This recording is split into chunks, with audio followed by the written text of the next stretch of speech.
I think you've alluded to something that even I have found, and that is a lot of people take Forex to be somewhat of a side hustle, when the truth of the matter is it is a full-time job. That's true. You need to invest the time and effort into it as you would any other career path. And I think that's worth everyone understanding before you get into it, that you can't you can't half-ass it. You need to go in or not go in at all. That's true, because most people, just like you're saying, they come in with the mentality of, I'll probably be working, but on the other hand, I'll probably invest in FX, see if I can get some money off there. There is part-time trading, and there are some part-time traders who make money, but of course they do it maybe using the bigger time frames and stuff, whereby you take a position and probably just leave it for the remainder or for the rest of the month or for the week or whatever works best for you. But even as you're doing that, you need to have a good understanding of what you're getting into, the amount of work that you need to put into it. So if you do have the mentality of, I'm just doing this as a side job or as a side hustle type of mentality, then you're probably not going to go far.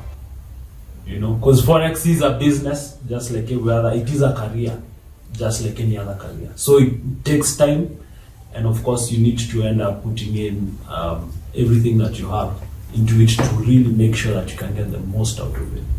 Because there is a top trader that keeps on saying one thing: if you expect to earn more than a doctor, a lawyer, or an engineer, all these guys combined, and these individuals have gone through so much education, 6 years of university, then doing all that, and you expect to make more than them, you need to put in as much effort as they did. It won't just come as easy where you think, I'll just press a button and I'll make money.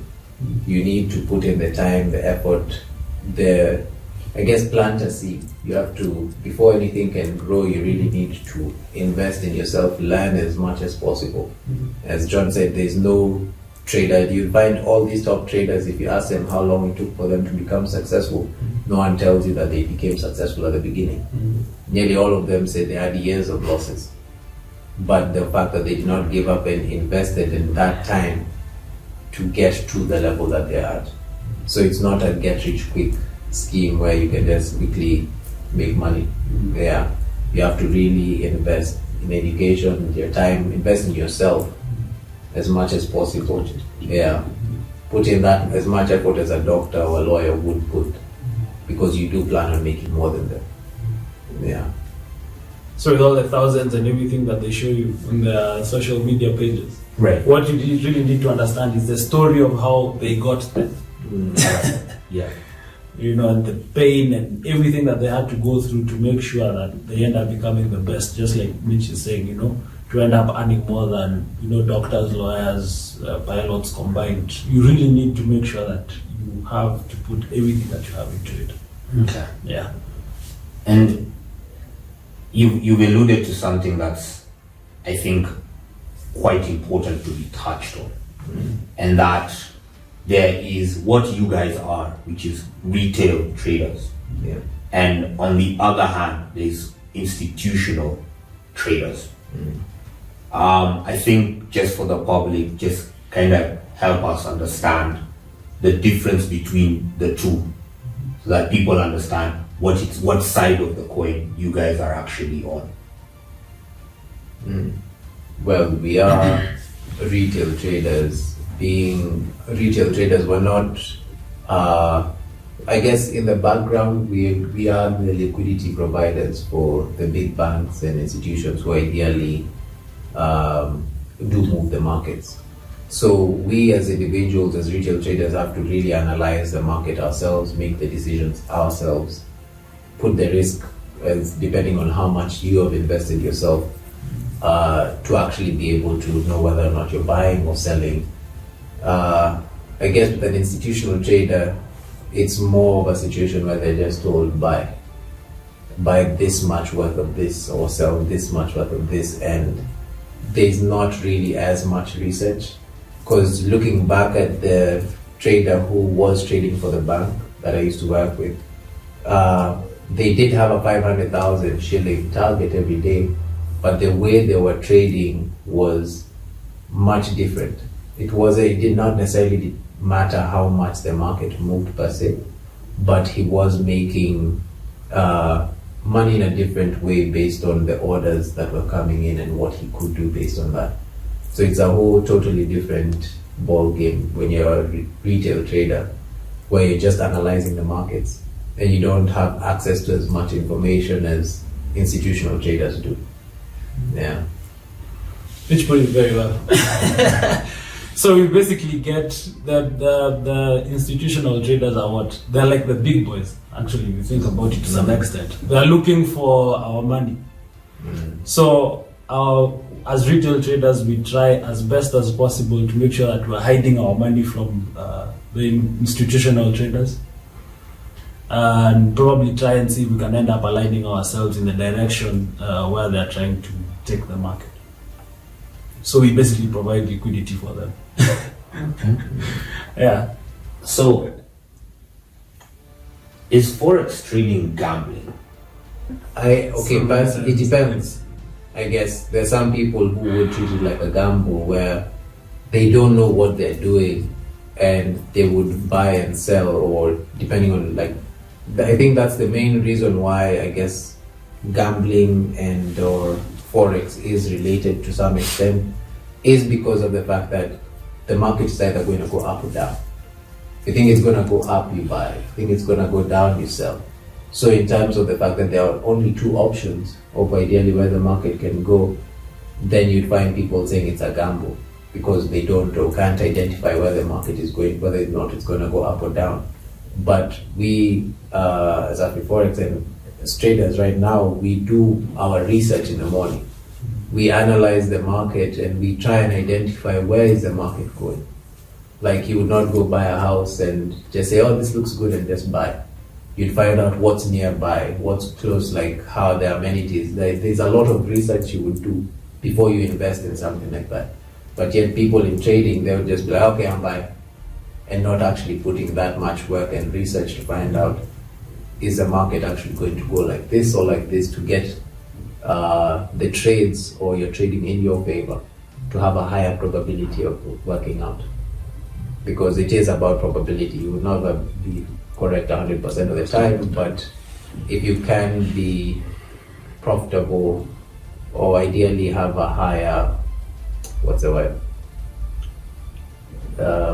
Win rate or higher win rate, I guess. Yeah. Yes, you will be more consistent in that with a higher probability of working out.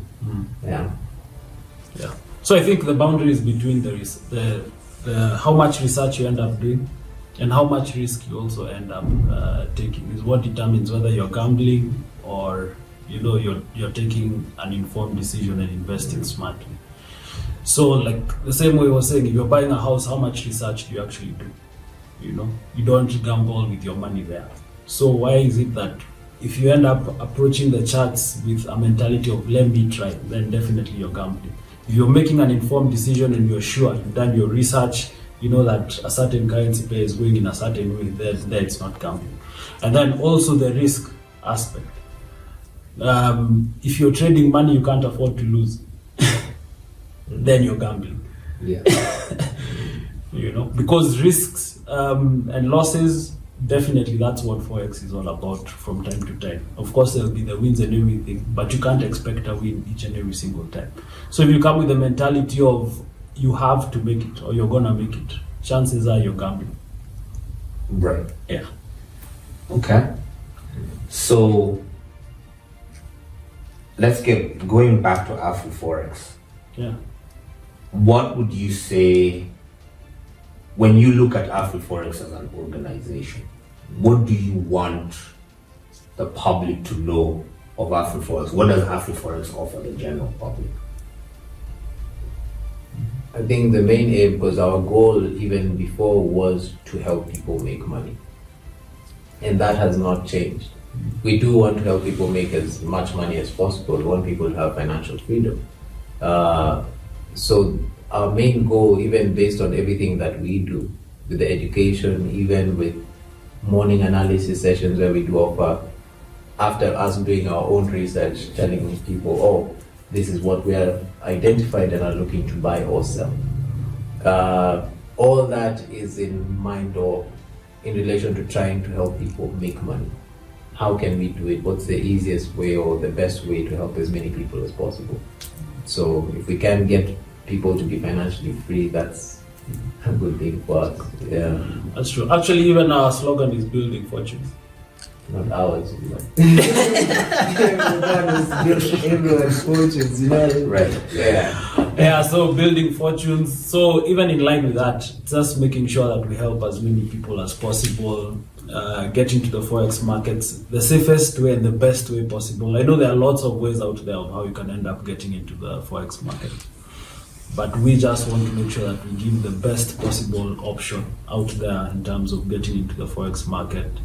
There's a lot of noise, but we just want to make sure that we just keep it real.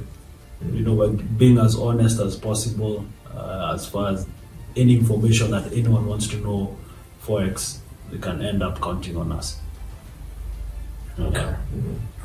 And where it's 2020, where do you guys envision Afriforex 5 years, 10 years from today? What impact would you like Afriforex to have on the society? One thing is ideally for people to be free, I guess, financially free.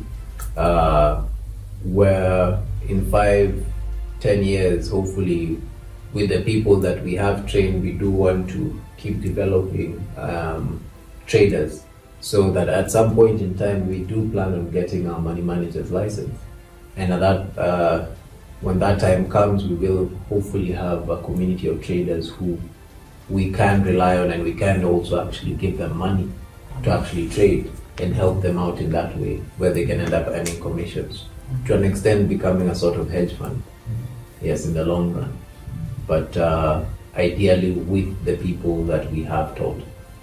Yeah. Okay. So finally, who is Mitch? Who is John outside trading, outside Afriforex? I could say I'm a chill dude. I don't stress about much. I don't know, not going out per se. I like traveling a lot. I find that ideally you learn from experiences and perspectives, and seeing different people's perspective and views ends up at least opening my mind up to thinking different ways. So I do like gaming. Yeah, I think I'm a gamer. A lot of PlayStation online gaming and shooters. Ideally, you need to get your mind off the charts somehow. Especially if you've gone through a few losses, you're like, okay, let me just go kill some people on the Black Ops. Take it out on them. Take it out on them. Or even if it's a good day, you go celebrate, but it's not the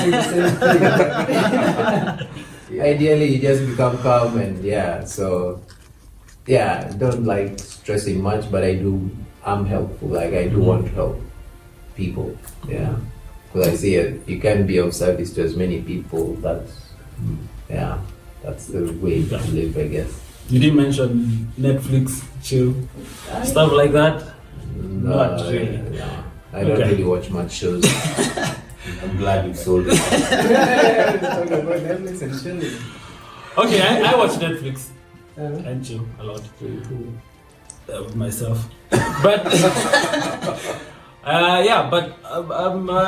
guess I'm also chilled out. I like meeting new friends, reading books from time to time. We play golf from time to time.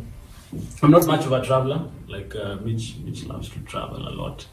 I'm not much of a traveler, but I do love music, especially live music.